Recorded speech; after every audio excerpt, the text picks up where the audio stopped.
Hello there, and thank you so much for joining Forging Ahead today. My name's Alex Lawrence, the Managing Director at Telco Forge, and I'll be your guide to the hour ahead.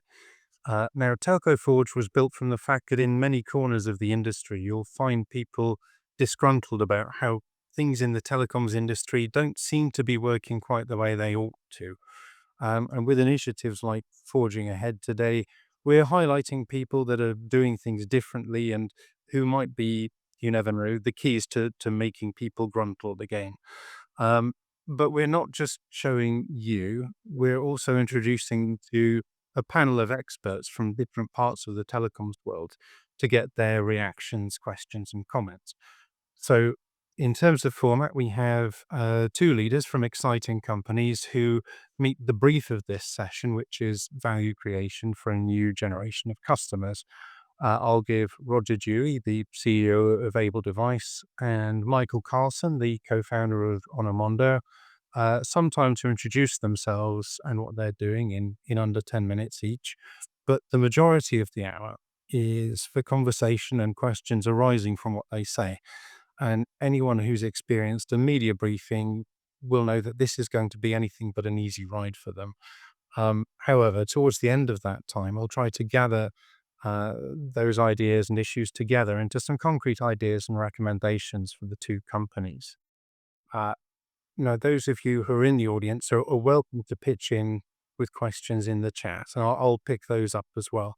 But we do have three thought leaders here with a wide range of expertise to add in. We have Teresa Cotton, the chief analyst at Omnisperience and a specialist in all things customer related. Pablo Jacopino, director of ecosystem research at GSMAi Intelligence, who keeps you on the changing dynamics of the industry, and Ellie Whitaker, a reporter for Rethink Research's Wireless Watch Data, which is a publication I've followed for years and balances technology and business very neatly.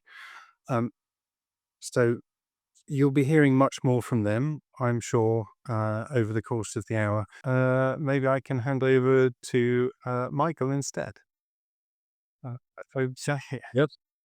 Yes, all good, all good. No, thanks for that intro.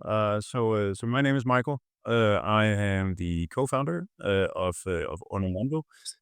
We are a virtual operator within the IoT space and a technology company on top of that to help simplify some of the aspects of scaling IoT solutions. Um, I think if we have the slides we prepared, yeah. So what I'm here to basically introduce a little bit is some of the core concepts of what Onomondo is built on, some of the core principles that we believe is important to solve within our industry. And sort of fitting to the headlines of this event, I think a lot of what we are doing is trying to eliminate some of the hidden costs of connectivity that limit IoT at scale, sort of across the different elements of IoT. Yeah, I have no clicking ability, so if we can move one slide.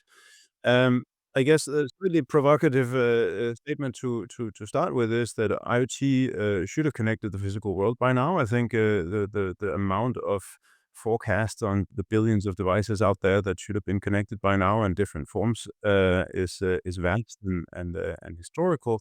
I think a lot of the bottlenecks that remain to be solved is typically, in our mind at least, very much linked to the linkage or to the integration between the hardware, the connectivity, and the cloud. So if we move one slide, um, and the reason I think the core aspect of what we believe and the principles that we have built our approach on top of is that a lot of the legacy network architecture, the way that things were built for phones and not for IoT devices, is giving a lot of scale within the infrastructure, but is also pushing a lot of responsibility and complexity towards the device. Um, and our point is that that can really break the business, regardless of what the connectivity almost costs in the end. This has something to do with if you don't have control over the network, you need to have control over the chain in other aspects, and that pushes the responsibility to the device, which is typically where management, security, optimization, and integration and other layers uh, don't really sort of connect very well with having a goal of having a scalable and um, cheap device landscape that scales across the globe. So that's what we've set out to try and solve. So we move one step further.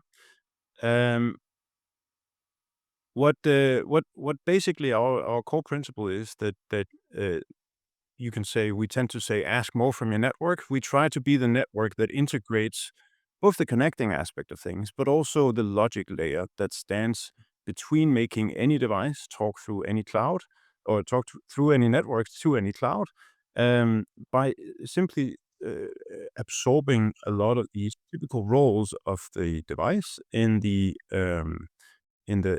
connection, you can say, and also the orchestration of the connection between the hardware and the cloud.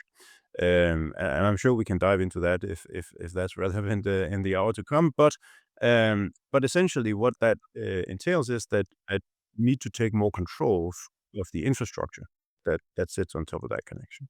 And we've done that on our own journey, and we believe that's super important to basically be able to put responsibility on something that is not on the internet and inherently compromisable, and not on the device and inherently thin in nature, but somewhere in between, which is where we believe we can take a bigger responsibility. One slide. And yeah, so basically that's the core principle we stand on. If I was to parallelize or make a parallel into what Onomondo is as a company, we're a network, of course, a global network, but we are also a software stack that runs on our own core infrastructure globally. And from that vantage point, we have the control, also the responsibility to put um, any logic layer between the device and the cloud on us if it's so desired. One click. And you can say highlighting 4 examples of that. So I mentioned the purpose-built core network. So in our world, that is typically separated between the operators and the Nokias or Ciscos or et cetera of the world. We've done it ourselves for the sole purpose of running an IoT network. We believe that was a role we had to take in order to play the game. We then integrated that globally, so endless access. So we have partnerships and integrations directly with a number of carriers around the world to be able to provide a single pane of glass, a single interface, also a single integration point to all of these networks. Also um, for diagnostics and insight purposes as well, through and through. On top of that, you can say we have a software stack where all the stuff we built for IoT purposes, insight tools, debugging tools, management stuff, and other things, um, all of that we can apply globally on our own stack, and therefore we don't have to put it on customers' devices to be able to adhere to different rule sets in different parts of the world, etc. And lastly, I think the soft SIM and eSIM IoT agenda, this is more highlighted because this is a very, you can say, untraditional place to be, maybe for an MVNO or an operator specifically to build its own technology around these topics. But we believe that's also an important part to play in ensuring that not only the technical aspects of running a network, but also the technical aspects of putting that network on the device and making it flexible and efficient over time is a role that relies or that sits on the responsibility or the shoulders of the operator in an ideal world. So basically, you can say we're trying to build the core connectivity and then a menu around that that sort of confines with the journey of any IoT solution. If we step one further, uh, I think the approach we take to this and the principles we view this journey on is very much one of build, deploy, operate. So the journey that any IoT solution goes through is the design journey, where you can see there's a lot of roles to play for the connectivity layer to play an efficiency gaining role in the design phase. I think that's typically a quite neglected role for operators to play. I think where most operators focus is on the deploy side, where the globalness and the cost efficiency and so on of the connectivity itself is center stage. But I think the build phase and the operational phase, when things reach scale and becomes complex and small problems turn to big problems if you don't have thought that through, um, that is really where we also want to be able to play a valuable role in these journeys. Um, yeah, one step further. And I think it applies horizontally. So these are just one or a few of the examples of solutions we get to power. We're only as good as the solutions we enable, and we're quite sort of enthusiastic about the horizontalness of what we also build and the horizontalness of this industry in general. That these problems that tend to be solved from a sort of an architecture standpoint, and especially within connectivity, tends to be very horizontal problems. And so they tend to find applications across different aspects. And as verticals mature, things scale, and we believe that these problems will grow in relevance too. One step further, I think that's pretty much it.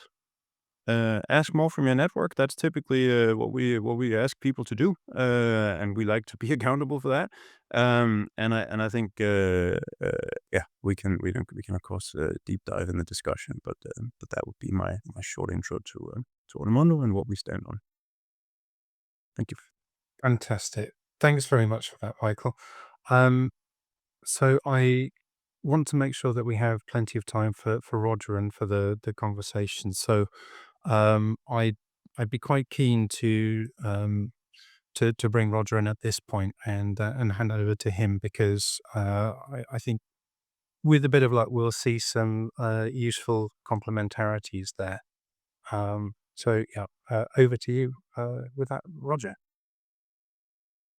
Yeah, thanks a lot, and I apologize for the hiccup we just had. The second you launched live, everything here locked up, and I went into a panic, but luckily we're back. So thanks for your patience. Um, so if you could bring up the slide deck, and just go to the next slide off our nice title. I'll give you a little bit of background on what we do. So at Able Device, we do a SIM applet, but it's much more advanced and configurable, a lot different than anything you've seen before. And our background as a team, and we started this in the days of IoT because we started to understand that large enterprises or even, service providers like OnStar or whatever, uh, they need to be able to manipulate their communications differently than what an operator would give them. They don't want to take what's just off the shelf and what everybody gets in the consumer business. And they're also moving across operators. Things are roaming in an international roaming environment, and they need to be able to understand it because they are responsible to their customers for the quality of service, right? They can't say, well, hey, we're giving you this service, but the problem's really with a roaming partner of AT&T. People don't want to hear that. They want to be able to manage it because they're large, competent IT departments. And what's happened is we're seeing this more now, and nobody really realized that IoT is an enterprise play, not a telecom play, perhaps. But it really comes home when they start launching the mobile private networks, because now you see it carries on into handsets. And while the operators might not have been concerned enough with this to address it in IoT because of the low ARPU, they definitely want to keep those executives at those companies who are wandering in and out of buildings into the private networks, back out into the public networks. There's a lot of revenue involved in that. And again, a lot of these can be fixed with a making changes to an applet on the SIM. You can get it to communicate the way you want it to go, but the SIM applets at this point really haven't been scalable. Everything is designed on a scale for millions and millions of units with an operator, and a one size fits all. If you're big enough, such as let's say OnStar, we'll go back to that. Yeah, you can justify having an applet built for you because you have so many different cars, and etc. The ARPU might be higher, the overall value of the business. But if you're a little shop that's just got 500 or 1,000 trucks that are driving around, going back and forth from different facilities, it really hasn't been cost effective. And then people start trying to solve the problem with servers out of the cloud, and that starts to get very messy also. Uh, so it just wasn't scaling. So what we did with GSMAi is we built a super applet, an applet that has many, many different capabilities across a whole spectrum of functions. And it comes a resident in GSMAi. Everybody gets the same version of GSMAi no matter what you're going to do with it.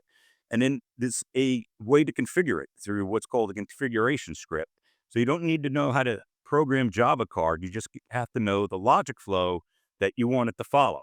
Okay. So it's much like I always tell people, think about Excel. When you have Excel, you want a spreadsheet, but you don't have to know how to code or program. It's got all the functions already in there, but it doesn't do anything until you write the formulas. And so my version of it, I might use it to follow NFL scores or football, and I'm programming it one way, and somebody else is tracking trucks around the world. They're writing formulas another way. But you don't need to be a programmer. You just got to know how to do the formulas. So we've done that in GSMAi, and it's a state machine.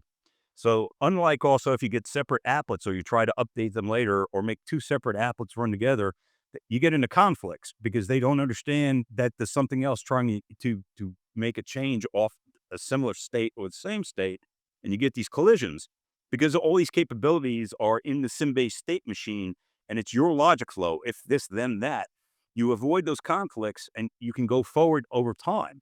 And it's very simple, all right? So you're not actually changing any of the Java card code as you're doing the configurations and the scripts. It's just taking the code that's already on there and assembling in the order that you want with that logic. So to be able to do that, the coding language that we used originally was based on Python because most engineers know how to script in Python. And it became very easy for us. And then we realized, well, we can actually make this a lot more simpler when we overlaid a node editor on top of the Python. So that gives you the ability to just drag and drop, literally draw a flow chart, and then that script gets sent only to the SIMs that you want. So if you've got thousands of SIMs out there, but you only want these 10 different devices to act a little different, you can change the script and send it the update just to those 10 SIM cards. And the update is less than 1K, those scripts and script changes. So you're going to even do it over an SMS, an encoded class 2 SMS. Or we can mass deploy to every millions and millions of SIMs out there using an OTA server. Whatever works for you, we give you a lot of different options on how you're going to manage very small scale to very large scale.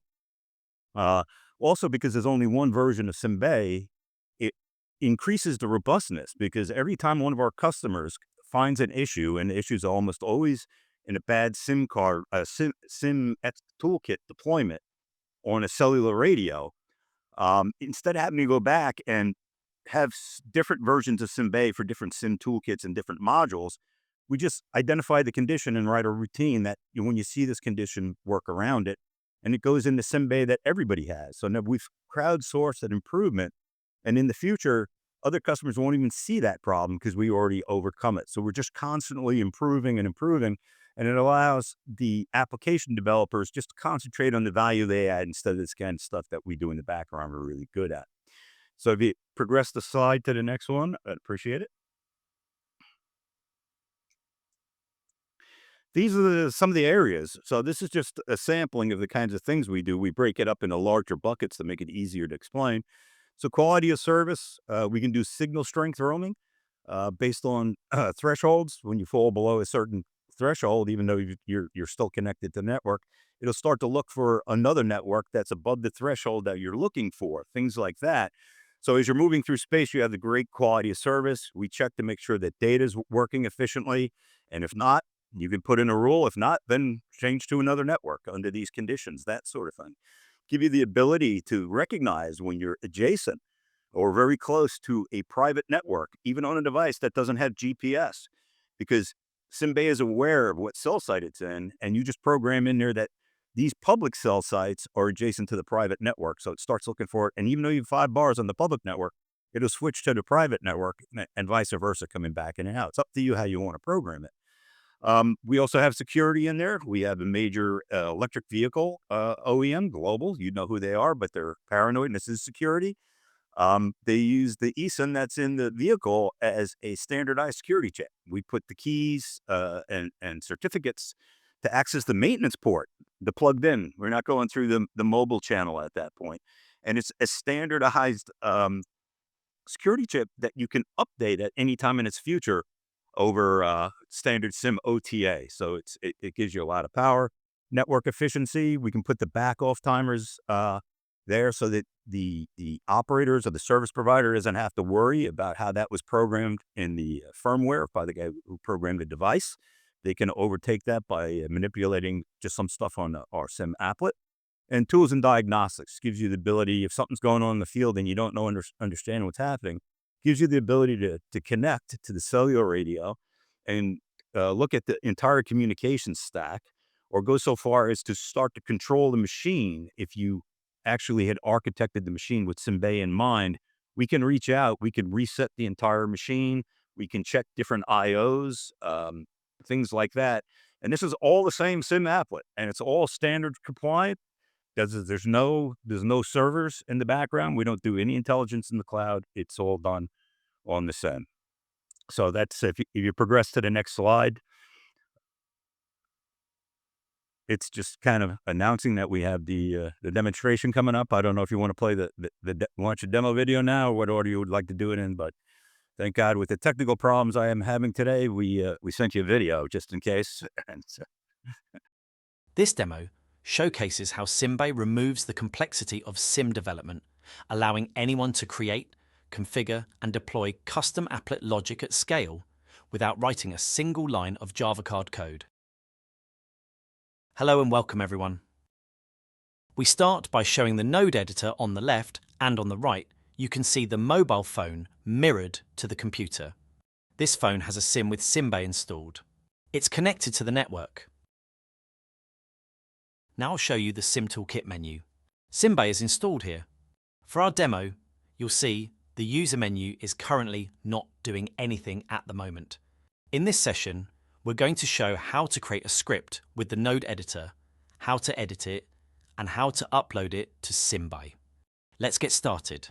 The first script we will demonstrate is a very simple one. When the user menu is launched, we want to show a single Hello GSMAi message on the mobile phone screen.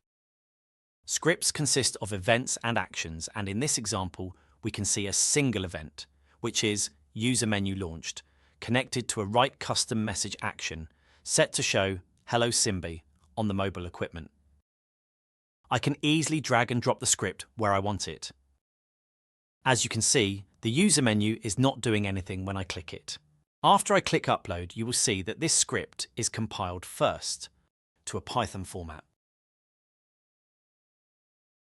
The Python script is converted to binary format. The binary script then is uploaded to GSMAi using a TCP connection. As I click user menu now, you can see it's already writing Hello GSMAi. I'll now demonstrate how easily we can make another change. I'm going to change this message to Welcome to GSMAi. I'm going to click Upload. After I click OK, I will now go to the script upload screen.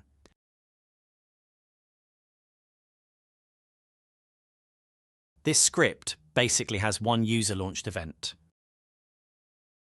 and one action associated with it, which is Welcome to GSMAi. The new script is already sent successfully and installed seamlessly on GSMAi.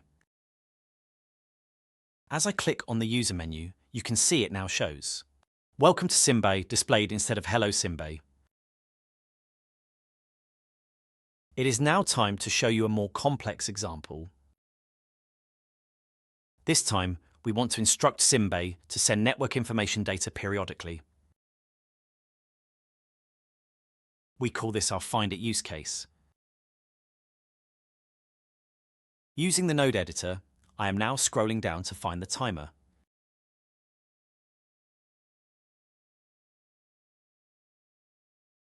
This timer box has 30 seconds. and 0 jitter. I'm going to need the timer events, so I'm going to need to know when the timer is expired.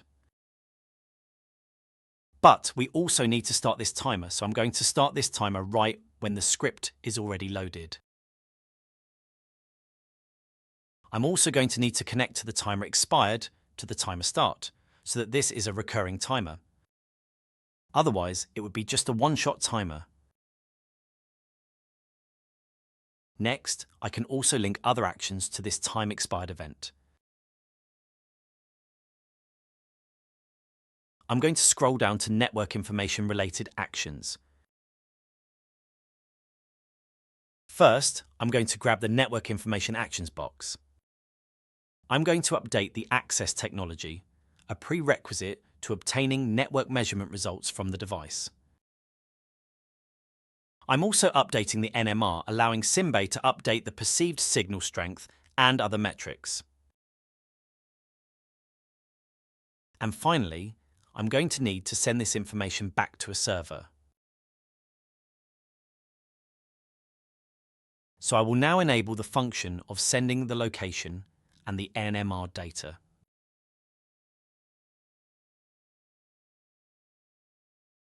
This basically is our Find It use case, easily configured using SimBay.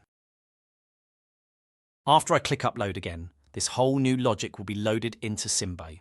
As you can see, it is a much more complicated script. For an easier view, I also will show this to you in VS Code window. This is the same script, but formatted in a way that is much easier to digest.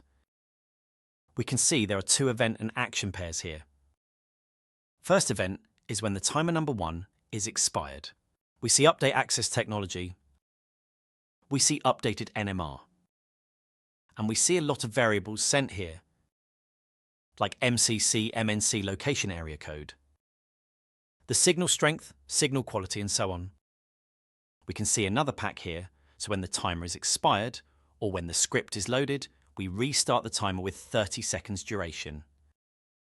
If I go back now, we can already see the location, and NMR data is being sent here, so this location, NMR, as seen in the script, is visible. There's a couple of metrics here, and if I go to this other screen, we can see that the signal strength is indeed updated. We can see the live data coming from our script visualized here. If I go to this other application called NetMonster, which is basically an Android native application, we can validate that the RSRP value displayed there is the same as the RSRP value perceived by SimBay. This concludes the demonstration. As you can see, it's very easy to just chain together custom logic and change how SimBay behaves entirely using the node editor. SimBay allows anyone to create, configure, and deploy custom applet logic at scale without writing a single line of Java card code. Thank you for watching. Yeah, I think that was it. So thank you very much, and take questions whenever Alex thinks it's appropriate, I guess.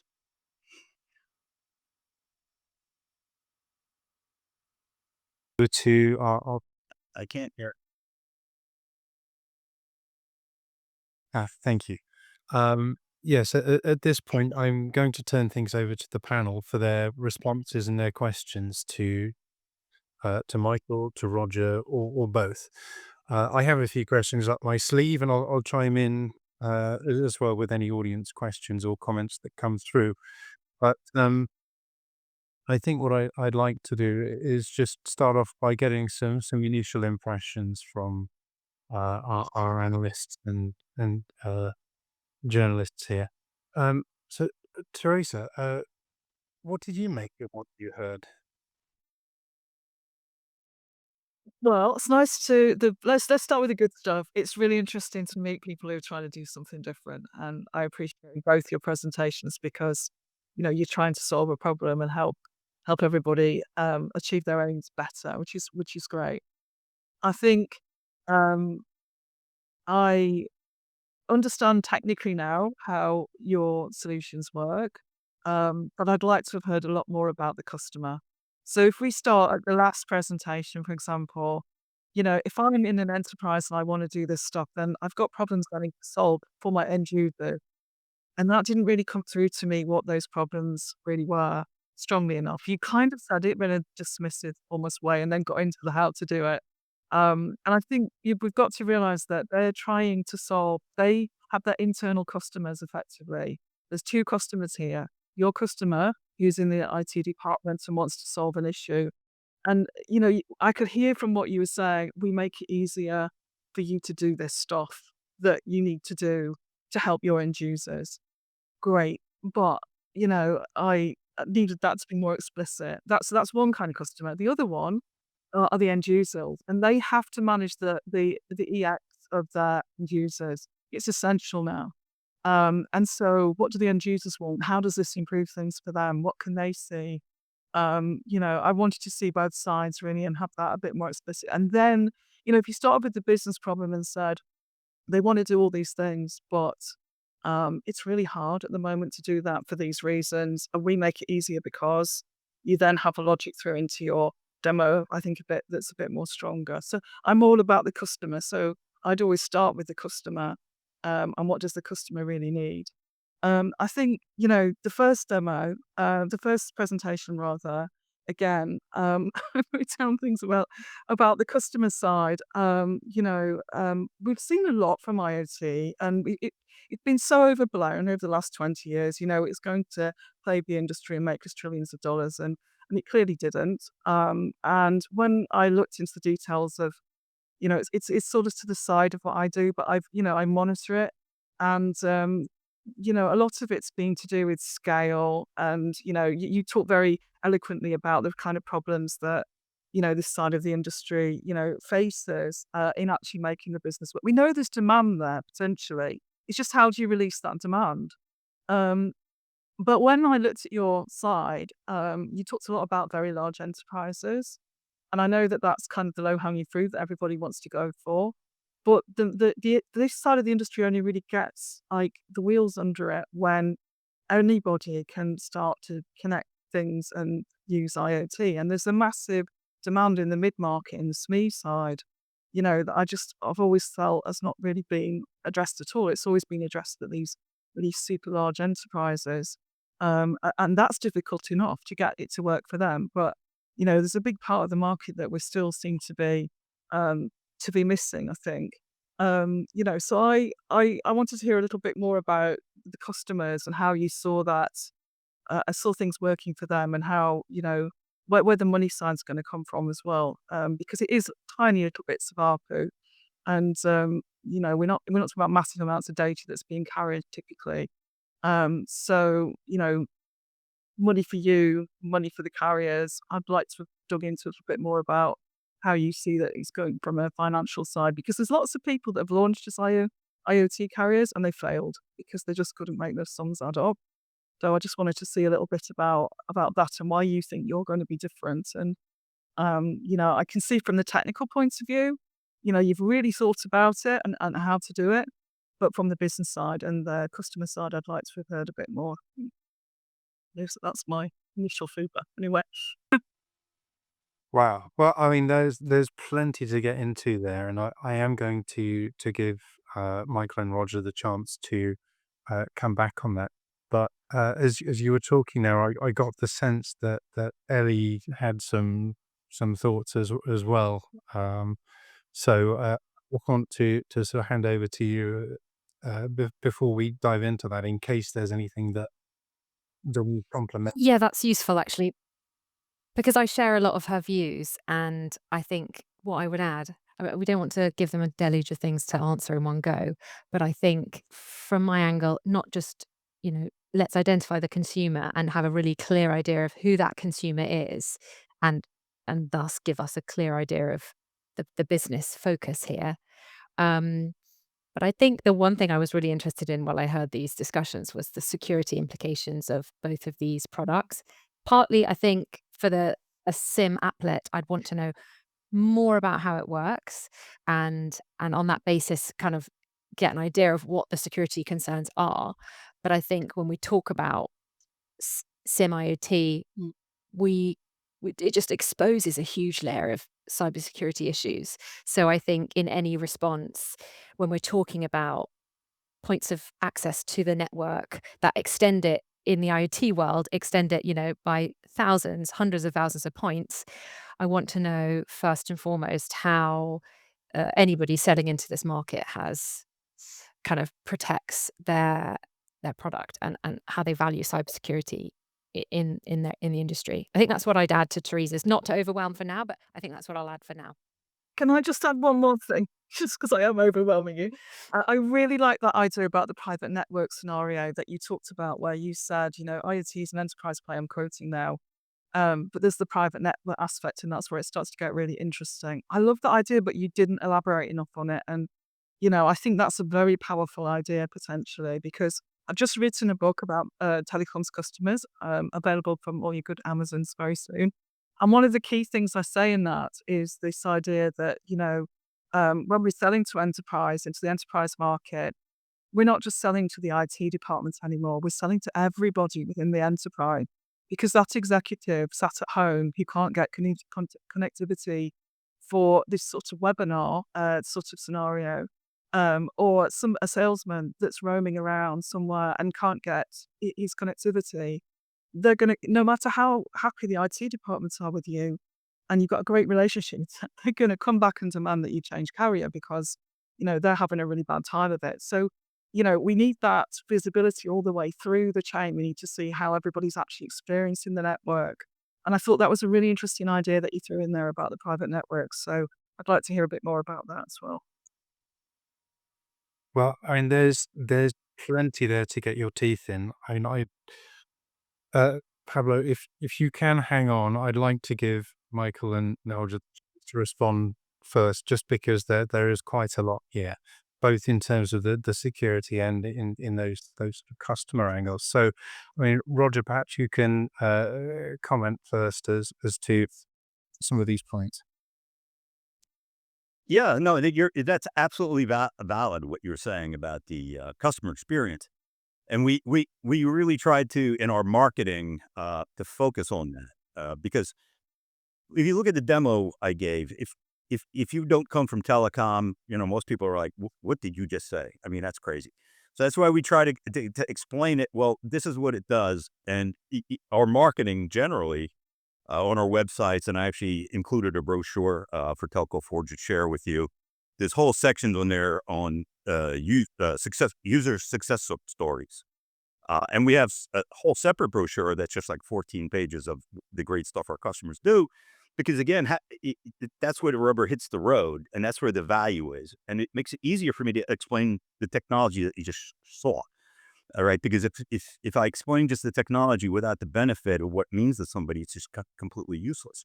So, with the time that was available, this is the way we kind of did it. But for example, our largest and oldest customer is, believe it or not, a company that does over-the-top credit card transactions over the top of the network for taxi cabs and restaurants with mobile credit card readers as they're walking around a restaurant. It's happened to all of us. They swipe the card in front of the hotel in the taxi cab. There's no connectivity. Now you have to give me money. Well, I just landed in this country. I don't have the right currency.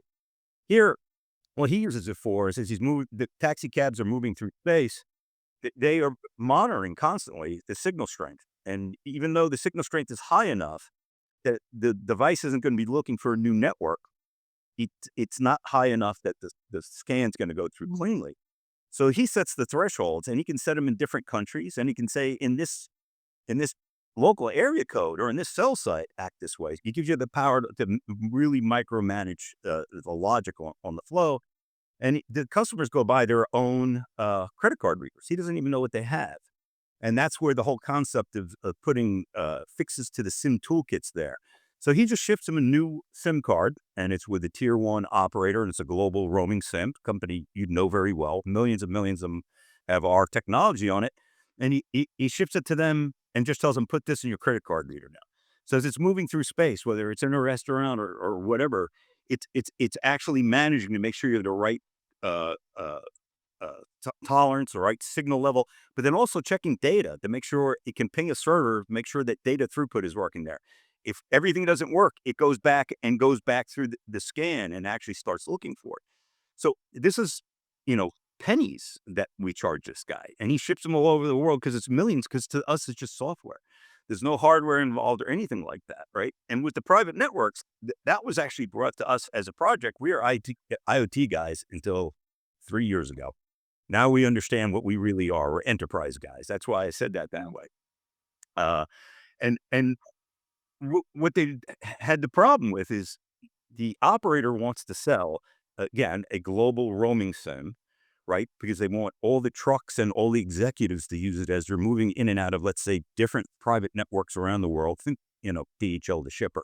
Every airport's got DHL. They got offices, different places. They get private networks in all those buildings that they want to control. But when you're outside of the footprint, you're going to be on the public network. So they said, okay, we want to sell them our roaming portfolio from when they're out. But there's this problem. How does it know to switch to the private network when you're going in the building because you got 5 bars on the public network? And we came up with a way of saying, hey, there might not even be GPS on a device, but we would give you the ability to use that little button that we have. You put the SIM-Bay on a SIM and put it on the phone, and you use the app that was actually in the demo, and you walk the perimeter of your facility, and it maps the towers that are there. And then you make that part of the script so that when it detects that I'm in this public tower, this public cell site, I know the private network's right there. So I have 5 bars. Start looking for it and make the switch. Now, there's other people who do it different ways, right? The server's in the back end that has the mapping, maybe 10 minutes because there's this latency. You have to go back and forth. It has to make a decision. This is all being done on the SIM itself in real time. 3 seconds, longest we've seen it take. It takes like a half a second. We did a demo at Mobile World Congress last year, and it was so fast you could almost see it on the screen on the Jumbotron. I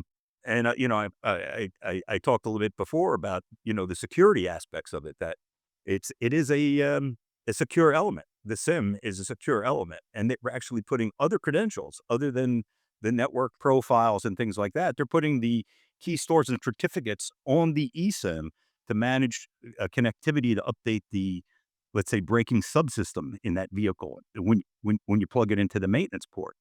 And it's because your SIMs are being updated all the time and you don't know it, right? Just there's a SIM OTA out there. The operators are changing preferred roaming lists in the background. They're changing your services and things like that. You never see it, right? It, like it's pointed out, it's actually a network element, but it's where the network connects to the device. It bonds right there. So it's a little piece of real estate that the device can have influence over, but it can also influence the device when you use our technology. But it's very secure. The only way to access that SIM is if you have the right KIs, the KIC, KID, which are the algorithms that let you into just that spot on that SIM. The rest of the SIM is protected. We don't actually interact with the things that concern the operators. We run as a separate bucket there, or separate control, and we're just manipulating files and commands through the SIM toolkit to manipulate the device and the cellular radio. So hopefully it kind of give you a flavor for what we do. And yeah, we particularly now, we used to sell directly to operators and try to get them to push it at their customers. And we found that our biggest success is to sell it to the customer and have them pull it through the operator, because the operator doesn't know what their pain points are, nor do they really care. But when we sit down and they say, well, we've already deployed this for this other giant company out there, and it's just doing great, and we don't even know what they're doing really, but we're making money and it doesn't mess up our network.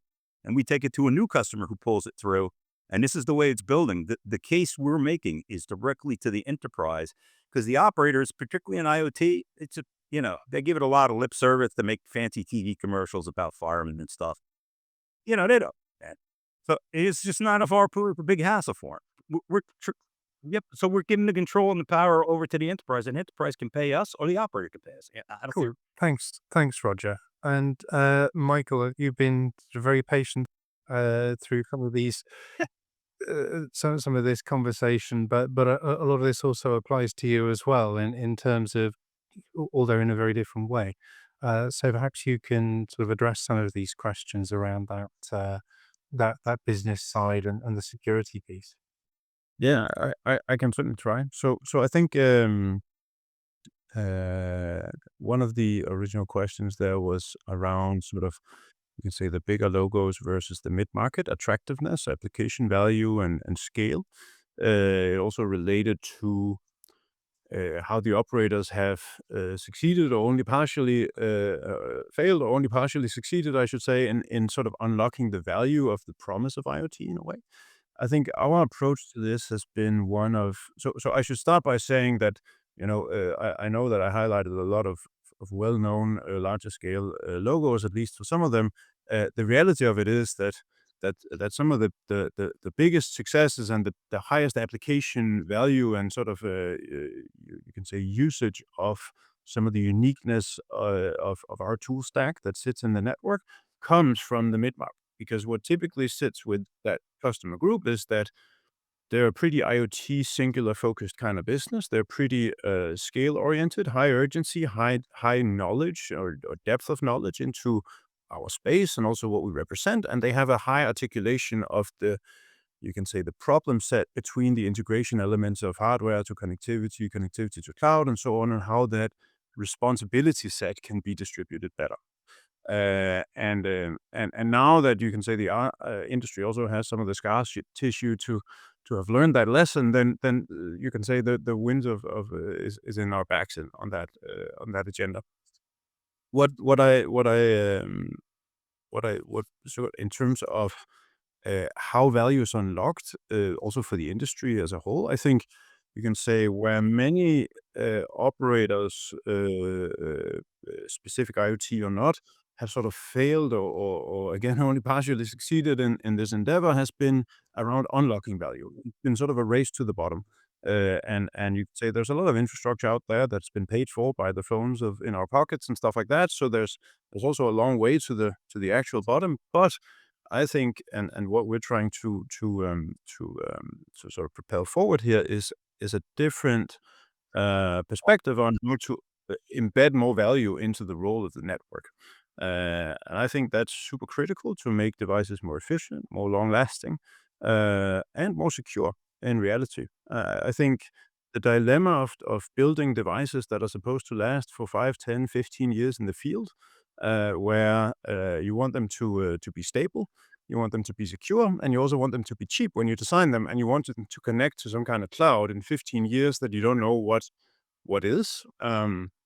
If you look 15 years back, you'll find that a lot of things have changed since then, and that's basically what you're asking your engineers to design for if you poorly put the responsibility of the security and the management of this on the device. And we like to think that things can be a little bit more efficient that way, and also more flexible long term. And that's also why we ventured into GSMAi. I think that's a brilliant example of a standard that, when applied right and without barriers, can serve a huge impact for the better on our industry. It's why we ventured into SoftSim around efficiency and battery efficiency and data efficiency. We build technology we call connectors, which is around making sure that the cloud and the device is connected but separate in architecture, and with efficiency and security gains to gain from that. And really, what we're trying to propose here is to take a bigger responsibility of all of these different agendas that sit in the journey of an IoT solution, without sort of hackling our way to the bottom on our own behalf, on the partners that we link up with. So that's sort of the application of the approach we've taken. That has also given us a bunch of sort of islands of technology that sort of connects more to the sentence of making any device talk through any network to any cloud, which sits outside the box of a typical MVNO or an operator. And one example of that is actually private networks. So just to touch on that a bit, no, the question wasn't for me, but I think what our approach to that is one that, for certain IoT solutions, enterprise for sure, but also certain mid-markets, there's a lot of these situations where devices, foreign or domestic, will come and go into either remote areas or secure areas or some kind of controlled environment where private networks can play a role. And you can say our mantra is really to take the logic to some degree. I do agree that in some use cases, applets and other technologies on the device can play a role. But in other situations, simplicity also plays a role, and where you can govern some of these logic elements in the network. And so we built together with Maersk, the global shipping operator, the largest global private wireless network today that sits on every vessel and connects all the assets on these vessels, whether they come to the vessel and sit on a private network, they go and land, they sit on the terrestrial public network, and they roam back and forth seamlessly. And so that's another sort of logic. I'll shut up now, but sorry. Very much, Michael. And I'm aware that Pablo had been incredibly patient here, waiting his turn. But I'd love to get a sense from you as to, well, either if you have any sort of particularly pressing questions for Michael and Roger, but also, to get a sense from you as to how you see these innovations fitting into the wider telecoms landscape, because people tend to think as being something very much about national scale players with their own networks, and we've seen some very, very different solutions presented here. Sure, absolutely. So I will start with some of the most important insights from our enterprise survey. Cost of implementation is the top challenge for enterprises deploying IoT technology. So it's really good to see that both solutions have an objective of making implementation of IoT technologies less expensive or more efficient. And this is good news because obviously we know that IoT is a very promising market. We're talking about billions of devices. ARPU is very low. But still, we're talking about an ecosystem, $1 trillion. So there is an opportunity out there, and obviously helping enterprises reducing cost of implementation is super important. I have a couple of questions, one for Michael, one for Roger. For Michael, the question is, for your IoT solution, what is that AI bring to the table? How can AI help with your IoT solution? And for Roger, given that in the future, hopefully, a growing percentage of IoT devices will use eSIM technology instead of the removable SIM, is your SIM-by solution fit for purpose, suitable for eSIM technology? So these are two questions for Michael and Roger. Great, thanks. Well, and I'll hand over to Michael first on this, but I do want to be aware that time is pressing, so maybe we can keep it relatively brief as an answer. Yes, for sure. I don't know if you could just briefly repeat the question. I only heard that. So the question is, what is that AI can bring to the table? How is AI helping with your IoT Yeah. solution? In very short, I think AI is an impressive suite of technologies, right? And you can apply it and see it applied or experimented with in many different ways. I think you can sort of say from our perspective, the approach we've taken is that sometimes there's a case for device side logic that will either compress the decision algorithm on the device so that it becomes faster, or it will compress the data stream by applying some kind of logic to it on the way. What we tend to do as a network, and our role to play in that, is to make sure that you can say the layer around the data of the data. So how the network is operating, what is happening, the quality of signals, the needle in a haystack problem of debugging, and so on and so forth, is aided by this technology. There's a huge pattern recognition issue within a large fleet of devices with a large stack of data, and AI has a role to play in that. And that's the approach we're taking personally as a company towards our customers. We're also, of course, helping them evaluate where and other pieces of other places in the solution that AI can play a role. But that's the approach we're taking so far towards customers. Fantastic, thanks. And The question to me, Yeah, the eSIM was the best thing that ever happened to us. I couldn't wait till it happened. And it's really because, in the early days, we were doing this. The first thing we ever did, we did on a 64K SIM. We had 14K available. Right now, I've got 2 meg. I got more space than I wanted to do it. We're used to being in resource constrained environments. It also a couple other things. It opened up people's minds. Until then, people like a sim. What you talking about a sim? Now eSIM has got enterprises and people who build machines thinking about sim technology, and they're seeing that hey, we can over the air change this and update it. It's not a static piece of plastic that I got to go pop the top of the box and send somebody on a truck roll. It's become a super powerful tool and it's secure and it enabled us. It's shortened our supply chain. It opened up the minds of the end users who didn't even know this was available, who never in a million years would think about doing this on a SIM. So now when I walk in the door, they already know what an eSIM is. And in some cases, I don't even talk to the operator. And in the old days, I had to. They controlled the SIM and they gave it to the customers. A lot of these larger customers are buying their own eSIMs and putting flow soldering on the board when it's being built, and they own it now. And they're going to tell the operator what goes on it. The operator's not telling them. So this is my version of the world. I mean, more and more and more, please. Thank you. So, Roger, this is really good. I have a follow-up comment which doesn't need an answer. So, feedback, when I talk with customers, the feedback is consumerism, there has been a major catalyst unlocking scale. Apple going eSIM only, initially in the US and then now in 12 countries. Everyone is waiting for something big in terms of power and scale for the IoT market. So we as an industry, we need to think about something that could have the same powerful effect that Apple had on consumerism. It doesn't need an answer. It's more, All I working say is together to find. large operators who had for years tried to keep us off, we're now back in there. And you'll see a lot of announcements with some monsters because they know I can add value to my enterprise customer by giving them this capability, right? And it doesn't tax me. I don't have to do anything special. I'm giving them the capability. So it's actually, like I said, this has been great for us. Fantastic.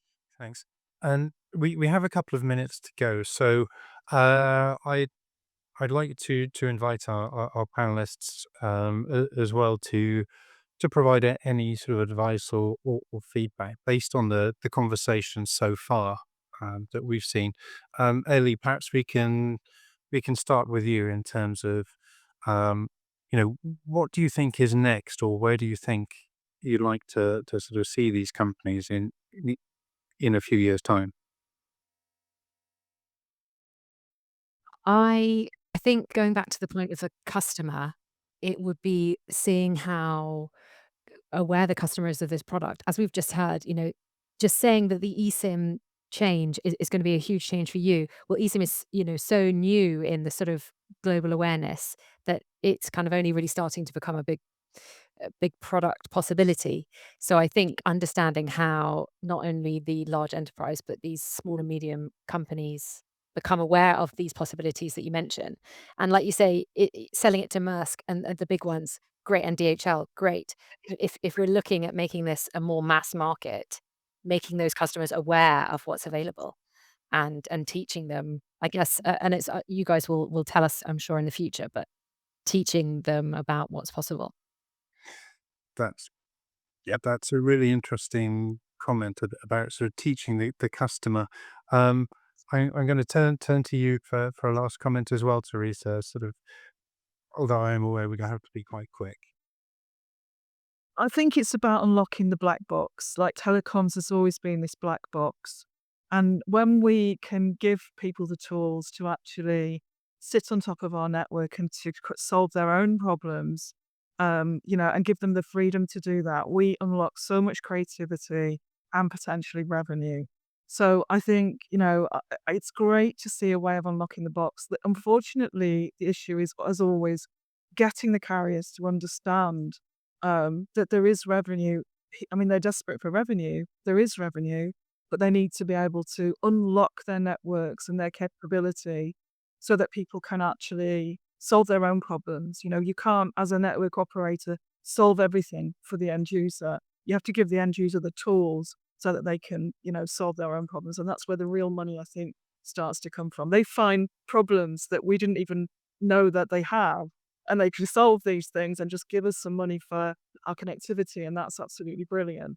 So I think understanding that value stack, I think, is the key for both companies. And the pitch to the customer, who really is the customer, who are the influencers, and how do I actually convince them that this is something that, that they should be doing. So going back to what I just said about that, showing the benefit and speaking the speak of the person that's actually going to influence a sale, I think, as well. Fantastic. Thanks, Teresa. And with that, I think we're pretty much up to time. But if you're watching this and you have questions or you want to follow up with any of the speakers that you've seen today, please do drop us a line. You can reach me at alex.lawrence@telcoforge.com, and I'll help you any way I can. Tomorrow we'll be back with some new speakers and panelists investigating the worlds of private networks and infrastructure after Build It and They Will Come. So please do join us then. For now, though, I'd like to thank Roger, Michael, Ellie, Teresa, and Pablo for their time. I'd like to thank you for your attention. And until next time, goodbye.